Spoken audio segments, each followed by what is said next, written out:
Hi everybody, I hope this video finds you well. In today's video, we're going to be continuing on with section 8.3, taking a look at actually applying some of the concepts we talked about in the previous video, using the sort of method of annihilators to solve non-homogeneous constant coefficient differential equations. So let's jump right in and take a look at some examples here. So we want to try to find the general solution to this constant coefficient non-homogeneous differential equation. Y double prime minus 4y prime plus 4y equals x. Clearly constant coefficient and clearly non-homogeneous because we've had it set equal to x here. So let's remember our sort of general approach here. We know that the solutions y are going to be of the form a linear combination of the homogeneous solutions plus a particular solution that corresponds to our non-homogeneous equation here. So we'll start by trying to determine y sub h, the homogeneous solution. So we got to start with y sub h. So that means we want to consider the corresponding homogeneous equation, which I will write in differential operator notation. So it'd be d squared minus 4d plus 4 of y equals 0. If we take a look at that, we could factor that and recognize that as d minus 2 squared of y equals 0, which is a polynomial, would be p of r equals r minus 2 squared. So our roots here would be r equals 2 with multiplicity 2. All right. Putting that together, we can say that y sub h in general is going to be c1 e to the 2x, right? Because we have a real root, r equals 2, so we get e to the ax, and of course that a value is 2 here. And then since it is repeated, we would also get c2x e 2x. So there's our homogeneous solutions. Now we need to determine the particular solution, and then we know that our general solution will be the homogeneous solutions plus that particular solution. So to start determining that particular solution, we need to figure out an annihilator for x. So our next step is annihilator for f of x equals x. So what would be an annihilator for x there? Well, it should be pretty easy. We can think about that as x e to the 0x, which means that we need d minus 0. But of course, since we have that x there, we need to have two factors of it. So we'd have d minus 0 squared. So an annihilator would be d squared. So if we apply d squared to both sides of our equation, it will become homogeneous. So applying d squared to both sides, we get d squared minus 4, we already have that factored, so we might as well just use the factored form, d minus 2 squared of y equals 0. So what that basically tells us, and just to use a little bit of terminology, we'll call this the trial solution because it's basically what we're going to try to find the particular solution. The trial solution should look like the solutions to this. So it would look something like a1 plus a2x. That's what's coming from this d squared. And then for the d minus 2, it would be a3 e to the 2x plus a4 x e to the 2x. All right, so that's what our trial solution should look like. So in other words, there's some choice of a1, a2, a3, and a4, so that this y sub t will actually be that particular solution we want. But just like we did in the previous video, we don't need to do all of this for our trial solution. We should recognize that these components here and here are actually parts of our homogeneous equation, right? This guy right here and this guy right here, these both are solutions, to the homogeneous equation. So when we apply the original differential equation to these are going to be removed. So we don't need to worry about these whatsoever. So a simplified form of the trial solution here should just simply be a1 plus a2x. So we only need to figure out the values of a1 and a2. These guys are unnecessary because they're actually part of the homogeneous solution. All right, so how do we figure this? How do we figure these out? Well, we plug this in. So plug in y sub t into original diffeq to determine y sub p. So we'll go ahead and we'll do that on our next page here. Okay, I'll just actually have this so we can see that here. So our form for our trial solution is supposed to be a1 plus a2x. I believe that's what we had here. Yep. So we'll go ahead to plug that in. We'll need to know the second derivative and the first derivative. So yt prime looks like it's going to be a2, and yt double prime looks like it's going to be 0.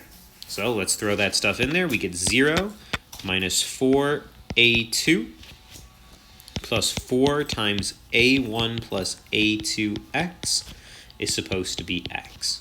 So that looks like, if we simplify a little bit, minus 4a2 plus 4a1 plus 4a2 x is supposed to be x. So we can now sort of think about this as constant equation and an x equation. So the sort of constant equation would tell us that negative 4a2 plus 4a1 is supposed to be 0, and the x equation would tell us that 4a2 is supposed to be equal to 1. How do we get that there? Well, because this constant here has to match the one that's implicitly in front of the x, so that's 1. So this would tell us then that a2 should be 1/4, and popping that in there, looks like we would get negative 1, and bring that over, looks like, and this also tells us, if we actually plug that in, negative 4 times 1/4 plus 4a1 is supposed to be 0. So that would tell us negative 1 plus 4a1 is 0. And looks like a1 should also be 1/4. So this tells us that our particular solution is actually 1/4 plus 1/4 x. So to summarize then, we would say that the general solution, y equals, well, it would be any linear combination of these homogeneous ones. So c1e to the 2x plus c2xe to the 2x. We figured out that when you plug these into the equation, they result in 0 overall. And then this one particular solution that will guarantee that we achieve that equal to x. So then plus 1/4 plus 1/4 x. So there we go. There's our general solution to this non-homogeneous constant coefficient differential equation. Now, as we do more and more of these, right, we'll sort of get better and better at sort of speeding this process up. One moment that we will be able to speed up more and more of is recognizing what is really necessary in that trial solution, right? And remember, anything that comes from the original homogeneous equation, we know that those are in the kernel, so they're really not necessary to include in the trial solution.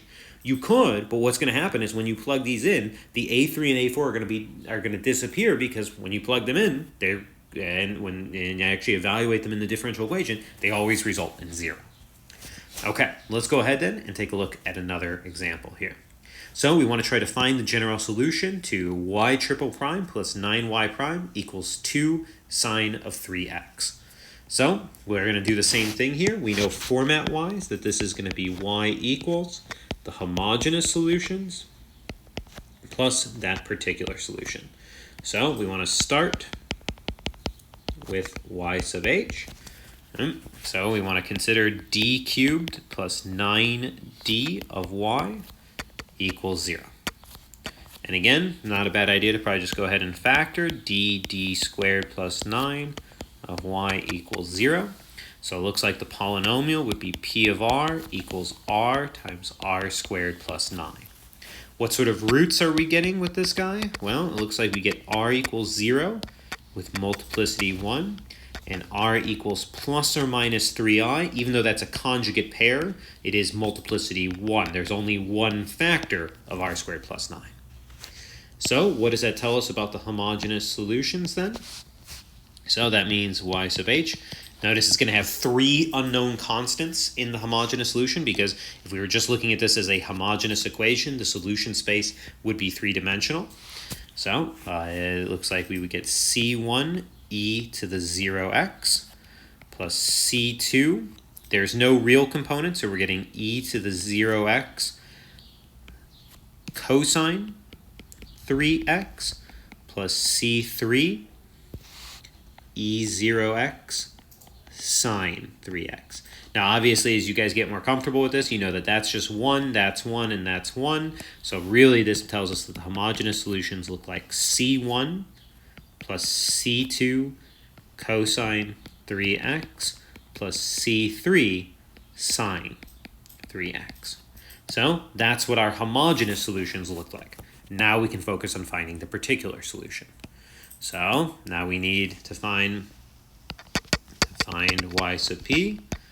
First, need to determine an annihilator for that function over there. Annihilator for 2 sine 3x. So let's think about what that annihilator is going to look like.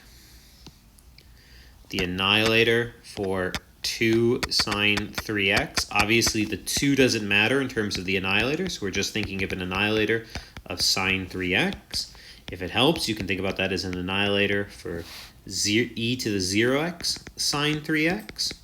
So this would be something where a is 0 and b is 3. So this would be d squared minus 2ad, but 0 is our a here, so we have 0d, so we don't need that. And then a squared plus b squared. A squared is 0, b squared is 9, so we get d squared plus 9. No x's on this thing, right? There's no x in front of this, so we only need one factor of d squared plus 9. So if we apply that, applying d squared plus 9 to both sides, we would end up with d squared plus 9 times d squared plus 9 of y equals 0. And if we wanted to rewrite that a little bit, that would actually mean that we'd have d squared plus 9 squared, d, because we can write them in no order, y equals 0. Now this is going to be unique here. This is a very important sort of example to compare to the previous one, because this time the annihilator that we need actually matches one of the operators that was already in the equation. So let's see what that does to our trial solution. So the trial solution should look like solutions to this thing. Looks like it should be something like a1 d squared plus 9 is going to give us things like cosine 3x plus a2 sine 3x. But then since there's 2 factors, we're also going to get a3x cosine 3x, then a4x sine 3x, and then of course the d at the end is going to give us a5. So that's what the solutions would look like to this homogeneous one. We know our particular one is some selection of a1, a2, a3, a4, and a5. Now, do we need all of these? Well, which one of these correspond to things from our homogeneous solutions? Well, our homogeneous solutions are anything that looks like those 3. So if we look through this, we can see that we're not going to need this, we're not going to need this, and we're not going to need this guy. So instead, we're only going to need these 2. Now, this is what's so important about this example. These are not what we would have anticipated from d squared plus 9. d squared plus 9 would usually yield solutions that look like this. But since there was already a d squared plus 9 factor, those were already included in the homogeneous solution. So we actually need the next step up where we have x times those as our trial solution. Now I'm going to rewrite so that we don't have to carry a3 and a4 weirdly. So let's just go ahead and say that our trial solution form here, just reindexing, is going to be a1 x cosine 3x plus a2 x sine 3x, because as we sort of learned here, we don't really need these constants, so we can just call this guy a1 and a2 since there are no constants anyway. Now we need to determine a1 and a2 by plugging this in. So now find a1, a2 by plugging into original equation. It's going to be a little bit messy, but let's go ahead and do it. So we'll go over here. We have that our trial solution is supposed to be a1x cosine 3x plus a2 x sine 3x. So we're going to need 3 derivatives of that to be able to plug in here. Y trial prime, going to be some product rules. So a1 cosine 3x minus 3a1x sine 3x. And then looks like plus a2 sine 3x plus 3a2 x cosine 3x. Now we can gather some like terms to make the next derivative a little easier. Looks like we should have a1 plus 3a2x cosine 3x plus negative 3a1x plus a2 sine 3x. All right, we can take another derivative here. Next derivative, again, some product rules. So it looks like we would get 3a2 cosine 3x. And then when we differentiate this guy, we get plus negative 3a1 minus 9a2 x sine 3x. Then differentiating here, we get minus 3a1 sine 3x. Looks good. And then when we differentiate the sine 3x, looks like we get negative 9a1 x plus 3a2 cosine 3x. Now we can combine some like terms, this guy and this guy. Looks like what we should get there is that y double prime is negative 9a1x plus 6a2 cosine 3x plus, and then if we combine in here, looks like negative 6a1 minus 9a2x sine 3x. Okay, we'll go one more step with differentiating. Y triple prime. So it looks like we get negative 9a1 cosine 3x. And then plus, we'll multiply in by a negative 3. So 27a1x minus 18a2 sine 3x.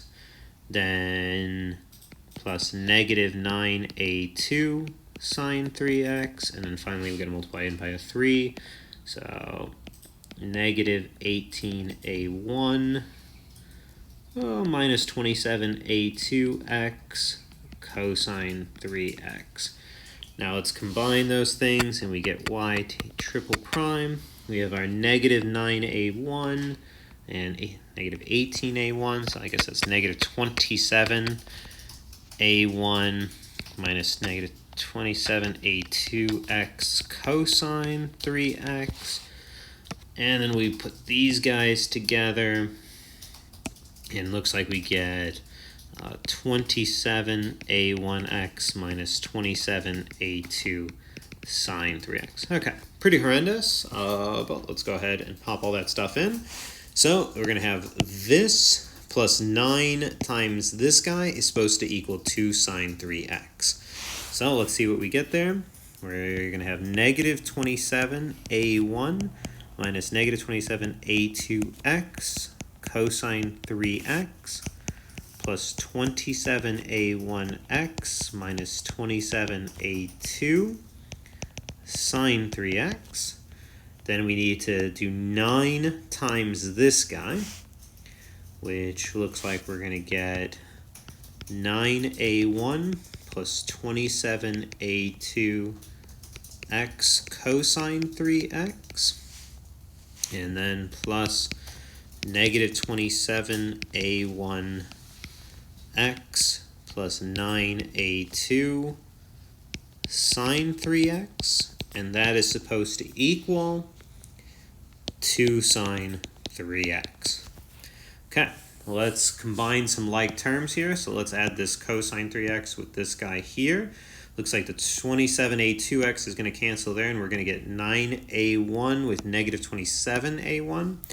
So that looks like negative 18a1 cosine 3x. And then we can combine this guy with this guy here, which it looks like the 27a1x's are going to cancel. And we're going to get negative 18a2 sine 3x. It's supposed to be 2 sine 3x. Okay, well, that should be pretty clear. There are no cosines on this side, so this should tell us that negative 18a1 is supposed to be 0. And this also tells us that negative 18a2 is supposed to be 2. So a1 after all that is 0, and a2 is negative 1/9. So this tells us that our particular solution here is actually supposed to be 0 times x cosine 3x, so none of that, and a negative 1/9 of the other component. So negative 1/9 x sine 3x. Okay, is that our general solution? Nope, we got to put that back with our original piece. So our general solution here is y equals the homogeneous components, which were these guys over here. So c1 plus c2 cosine 3x plus c3 sine 3x, and then this one particular solution, so minus 1/9 x sine 3x. So pretty messy in terms of the constants, but not too bad in terms of how we formed our answer there. All right. As you guys will see in some later ones, a lot of times you guys will just be asked to format the trial solution, so you're getting to sort of this point here without having to go through and do all this computation. A lot of times that's sort of unnecessary for us, right? But what's more interesting is just being able to generate what the trial solution will look like. We'll see a couple examples of that in just a little bit. But let's take a look at one more of sort of working through this fully, especially when we actually talk about it as an IVP. So we're going to try to find the solution to this IVP. So notice this is a constant coefficient non-homogeneous equation, and it is an IVP because we do have our initial conditions there. So we start the same way, right? Our general solution will be y equals the homogeneous components plus that particular solution. So as always, let's start with y sub h. So we would look at this in terms of a differential, d squared minus 4d plus 3 of y equals 0. We could factor that, and that would be d minus 1, d minus 3 of y equals 0. Polynomial, that would be p of r equals r minus 1, r minus 3. Notice as you guys get more comfortable with this, you could almost skip writing the polynomial and just do it from recognition here. But since this is still our initial examples, we have r equals 1, r equals 3. Two roots, both with multiplicity 1. So if we take that over here, that tells us that our homogeneous solutions are going to look like c1e to the x plus c2e to the 3x. So there we go. That's what our homogeneous solutions are going to look like. Now we need to think about an annihilator for that e to the x minus 2. So now to find y sub p, we need an annihilator for e to the x minus 2. Well, as we talked about, whenever you have multiple terms, you just need to think of an annihilator for each piece separately. So again, I'll continue with my sort of crazy colors. We'll try to figure out a annihilator for this e to the x there. That is sort of horrendous as a color. Let's try something a little bit different. Let's try to figure out an annihilator for this guy, and then separately we'll try to figure out an annihilator for this guy. And then we can put them together as a product, and that'll tell us our overall annihilator. So an annihilator for e to the x, well, that's going to be d minus 1, right? Because this is just a 1x, so a single factor of d minus 1 should be sufficient. For the other guy, the 2 there, an annihilator of 2, that's just the same as an annihilator of 1, which is the same as an annihilator for e to the 0x, which is just a single factor of d minus 0, which of course is just d. So this tells us overall that the annihilator we want for e to the x minus 2 is just going to be d minus 1 times d. So that'll be our annihilator for the e to the x minus 2. So let's go ahead and apply that then. So let's apply, don't know what happened there. Let's go ahead. Let's apply d minus 1 d to equation. So if we do that, we would get d minus 1 d times what was already there, d minus 1 d minus 3 of y, and that'll now be equal to 0. Notice we could sort of combine that together and view that as d minus 1 squared d minus 3 of y equals 0. So what are the solutions to that going to look like? Well, the trial solutions, from d, we would get things that look like a1. From this guy, we would get 2 factors of d minus 1, so that would be a2 e to the x plus a3x e to the x. And then from that last one, we get something that looks like a4 e to the 3x. Now, are all of those necessary? Well, are any of those contained within the original here? Yep, a couple of them are. We definitely don't actually need this guy here. We can get rid of that. And we definitely don't need this guy here. Can get rid of that. So the simplest form of our trial solution is going to be something like a1 plus a2xex. And again, that should sort of make sense because the annihilator that was necessary was d minus 1d. D was not in the original differential operator, so that's why we have that a1. D minus 1 was, so we want the next step forward, which is a2x e to the x. All right, let's go ahead and use this then. So we now know that our trial solution should look something like a1 plus a2x e to the x. So let's go ahead and plug that in. To plug that in, we need a couple derivatives. So yt prime is going to be a little bit more product rule, a2 e to the x plus a2x e to the x. And then a second derivative looks like it's going to be a2 e to the x plus a2 e to the x plus a2x e to the x. So that looks like y2 prime is just going to be 2a2 e to the x plus a2x e to the x. Okay, let's throw that stuff in there. So we would get 2a2 e to the x plus a2x e to the x minus 4 times y prime, which was a2 e to the x plus a2x e to the x, plus 3 times a1 plus a2x e to the x has to be e to the x minus 2.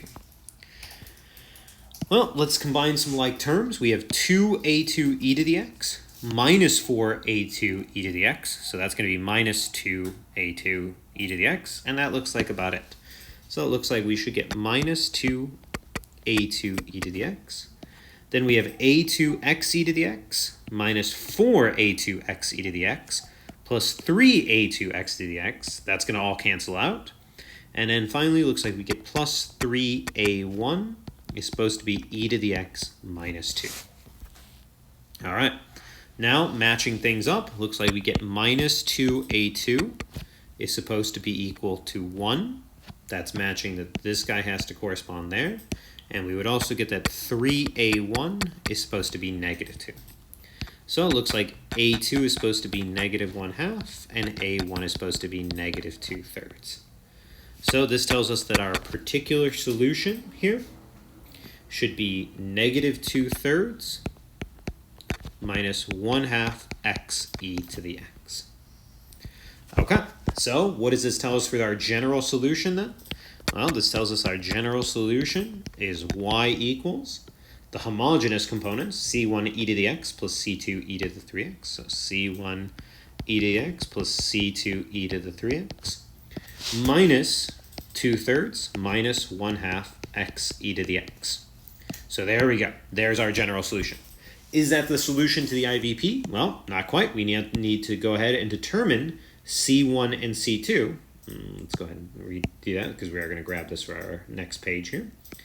We'll go ahead and grab this guy here and we'll use the initial conditions to determine C1 and C2. So we'll give ourselves one more page here. So we've got our general solution. Now we need to actually use these. So we'll need a derivative of this thing. So let's go ahead and get y prime. That looks like we're going to get c1 e to the x plus 3c2 e to the 3x minus 1/2 e to the x minus 1/2 x e to the x. So now let's plug in 0 for each of those. So we should get 1 is equal to, plugging in 0 into this, looks like we'd get c1 plus c2 minus 2/3. And plugging in 0 into this guy, I'm supposed to get 2, so we get 2 equals c1 plus 3c2 minus 1/2.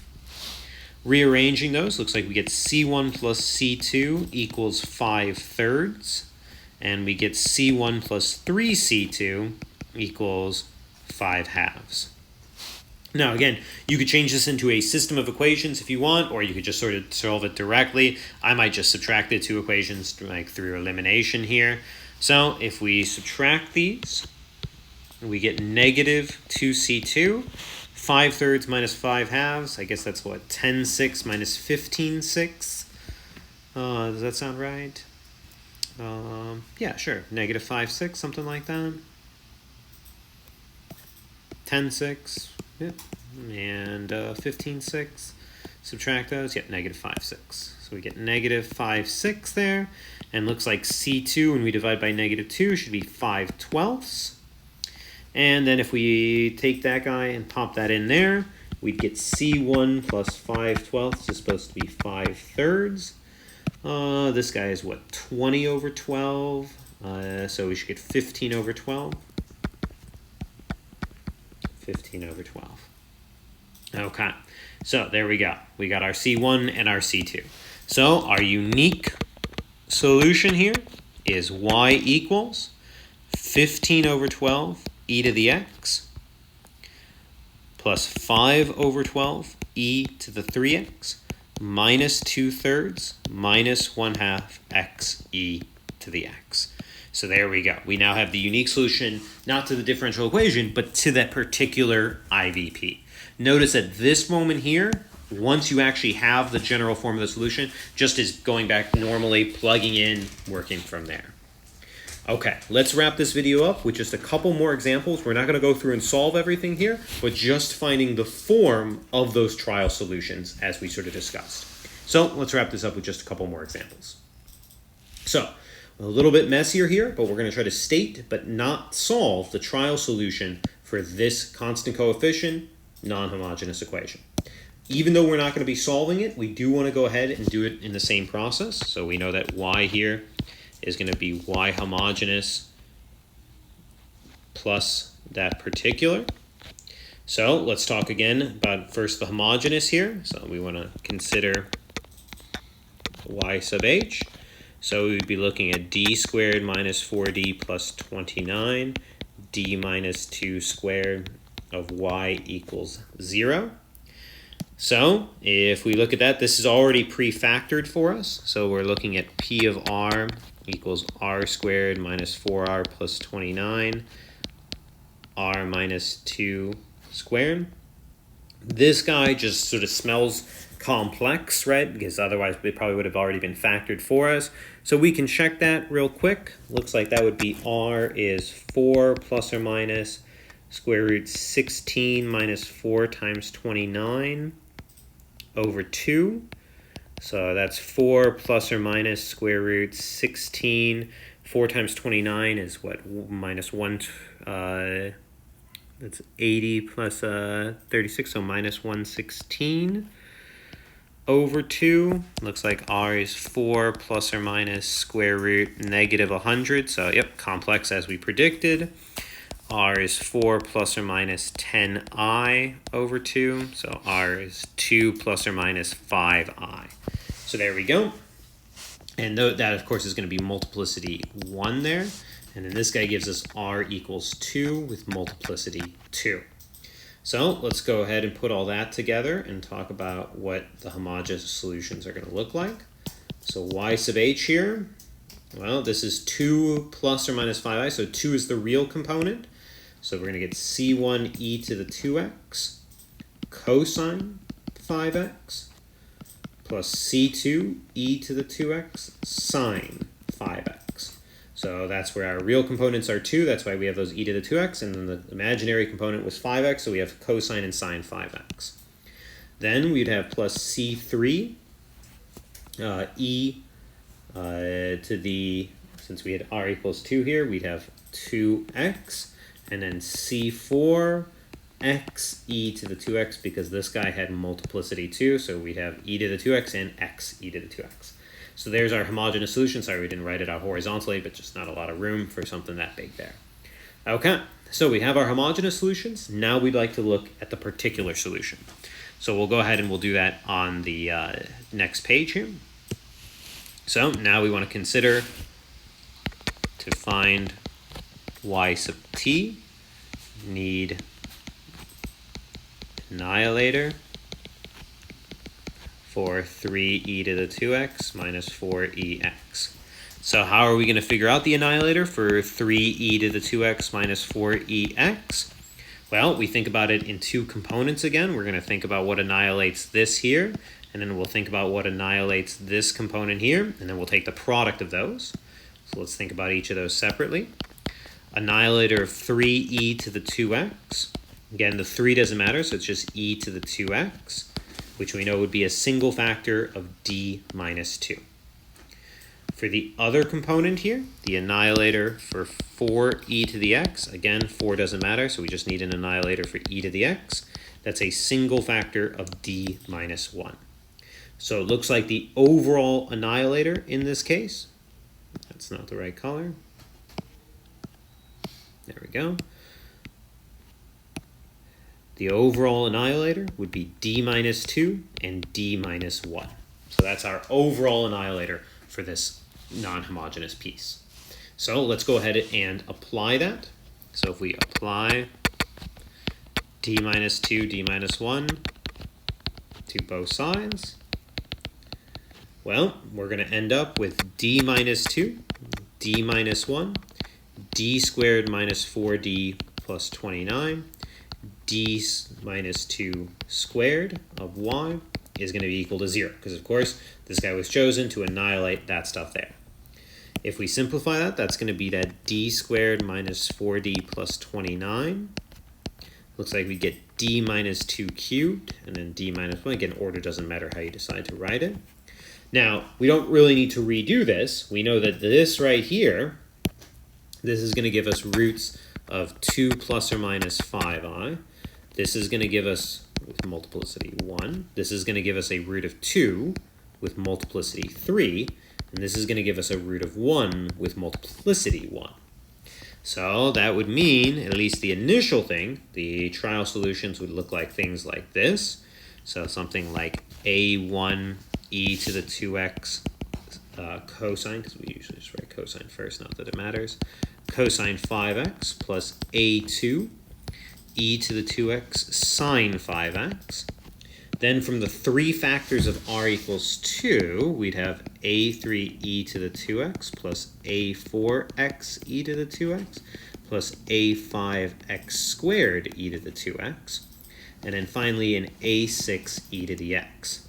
Now again, not all those things are necessary. If we go back to our homogeneous, we know that the e2x cosine 5x, e2 sine 5x, c3 e2x, and x e to the 2x are all unnecessary. So if we actually look at that, we say we don't need this guy, we don't need that, we don't need this, and we don't need that. We just need these two components. And again, the important thing here is that, of course, the d minus 1 just translated to this, but the d minus 2 translated to this because we already had two factors of d minus 2 in the original differential equation. So our actual form for the trial solution here, now that we're going to go through and solve it, would be that we want a5, or again, we don't need a5, we can just call it a1 by redefining our constants, a1 x squared e2x plus a2 e to the x. So that would be the form of the trial solution. We'd have to find the specific values of a1 and a2. All right, I believe we have one last example of going through and figuring out the sort of form of the trial solution.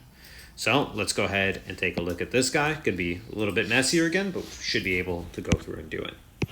So same idea, we have y equals the homogeneous plus the particular. So we start with y sub h. So we're just considering d squared plus 1 squared, d cubed of y equals 0. This guy again is already factored for us, so hopefully we can just go directly to looking at the roots here. From this guy we get r equals plus or minus I with multiplicity 2, and looks like r equals 0 with multiplicity 3. So what does that look like in terms of the homogeneous? Well, with plus or minus I, that means they're going to have e to the 0x, so they're just going to be the trig functions. So it's going to be c1 cosine x plus c2 sine x, but they have multiplicity 2, so we'll also have c3 x cosine x plus c4 x sine x plus c5, now we're into the 0, plus c6 x plus c7 x squared, where each of those guys, of course, is coming from e to the 0x repeated 3 times. So notice that this is 7-dimensional because, again, this would be 4, this would be 3. That's a 7th order differential equation, so we have a 7-dimensional homogeneous solution space. All right, now let's go ahead and think about the annihilator. So to find y sub t, find annihilator of 4x squared e to the x minus 2e to the x plus 5 plus x sine x. Okay, so how would we determine the annihilator of 4x squared e to the x minus 2ex plus 5 plus x sine x? Well, we're going to have to determine the annihilator of each separate component. So we'll figure out an annihilator for this guy. We'll figure out an annihilator for this guy. We'll figure out an annihilator for this. And we will go ahead and we'll figure out an annihilator, even though it would be sort of an ugly color there, for this guy. So let's do each of those individually. So what is an annihilator for 4x squared e to the x? Certainly don't need the 4, so we just need to think of an annihilator for x squared e to the x. So that's going to be d minus 1. That'll annihilate that e to the x, but we'll need 3 factors of it to also deal with the x squared. So d minus 1 cubed. All right, now let's think about an annihilator for 2e to the x. But actually, if we think ahead, we've already annihilated this, because what's going to annihilate e to the x? Just a d minus 1, we already have it in there. So to write that out, this would be an annihilator of e to the x. This would just be d minus 1, not necessary, because it's already being annihilated by d minus 1 cubed. Okay, what about that 5 there? So an annihilator of 5, that's obviously just an annihilator of 1, which is an annihilator again of e to the 0x. So it's just going to be a single factor of d minus 0, which is d. And the x sine x, all right, so let's go ahead and do that. An annihilator for x sine x. Well, we can think about that as an annihilator. I can't do it in that color, I apologize. That's just going to be way, way too hard to read. So let's go ahead and I guess maybe do it in this guy. Is that any better? Not really. This is where the desire for colors has sort of backfired. You know what? Let's do it in this weird color. So, all right, we'll just take all that out real quick. All right, so this is x sine x as the last component here, and we'll use this sort of funky color. Okay, so we need an annihilator of x sine x. Well, that's really an annihilator of x e to the 0x sine x. which of course is going to be one of these sort of complex ones. So it's going to be d squared. The a here is 0, so minus that 2ad is going to be 0. A squared plus b squared, a squared is 0, b is 1, so b squared is 1, so it's going to be d plus 1. But of course we have that x out there, so we're going to need 2 factors of it. Okay, so our actual annihilator here, it's pretty messy, but it's going to be d minus 1 cubed, d, and d squared plus 1 squared. So that will annihilate this entire expression. So let's apply that and see what we get. So go on to our next page. Applying, we said d minus 1 cubed, d squared plus 1 squared to both sides. What do we end up with? Well, we end up with d minus 1 cubed, d squared plus 1 squared, d squared plus 1 squared, d cubed of y must be 0. Putting that stuff together, we get d minus 1 cubed. Now it looks like d to the 4th and d squared plus 1 to the 4th of y equals 0.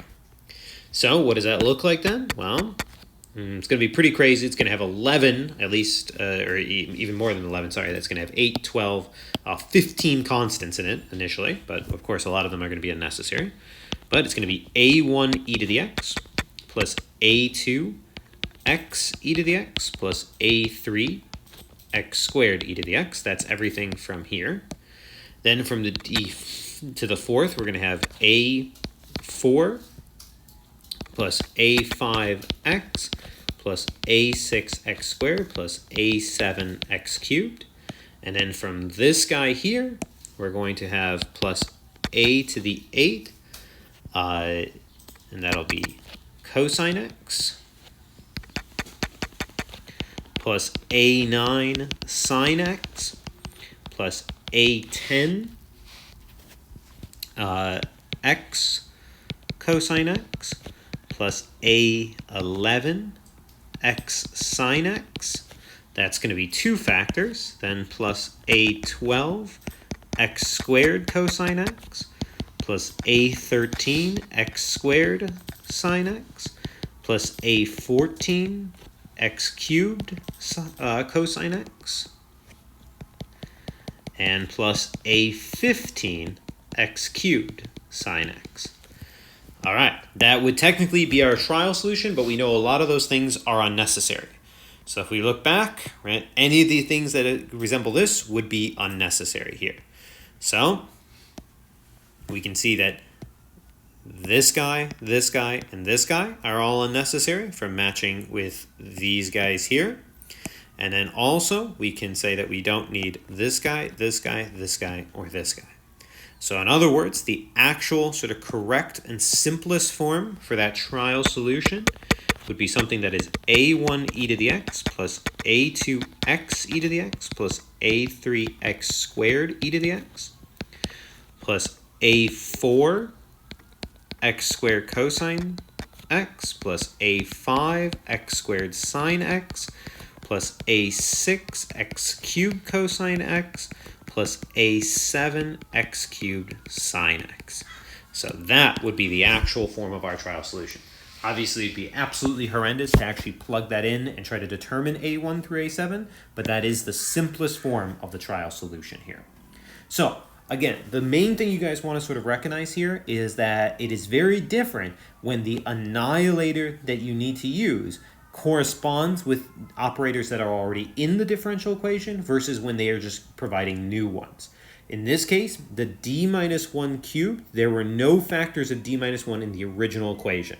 So the d minus 1 cubed annihilator basically gave us exactly what we would expect in the trial solution. But the d and the d squared plus realize we missed one thing here. We actually need this to be a4x cubed. We actually did have this guy, and then I'll just adjust my constants accordingly. This should be a5, a6, a7, and a8. notice that for the, like we were saying, for the annihilator d and d squared plus 1 squared, those already existed in the original differential equation. So the d didn't yield constants like it normally would. It actually yielded that a to the fourth x cubed, because we already had 3 factors of d in the original differential equation. D squared plus 1 squared didn't yield things like x cosine x or cosine x, because we already had d squared plus 1 squared in the original differential equation. So it yielded things like x squared cosine x or x cubed cosine x. So very important to realize that these things sort of stack on top of each other. All right. While these are interesting examples, we should recognize that the method of annihilators does have one key restriction. You have to be able to come up with an annihilator for that non-homogeneous component. We know how to come up with annihilators for things that are polynomials, exponentials, trigonometric functions, sine and cosines, but for lots of other functions, we don't have an easy way of developing an annihilator. So in our next section, which we will be jumping all the way up into section 8.7, because the other stuff in between are applications, we'll see another way of handling non-homogeneous constant coefficient differential equations that does not rely on the annihilator approach.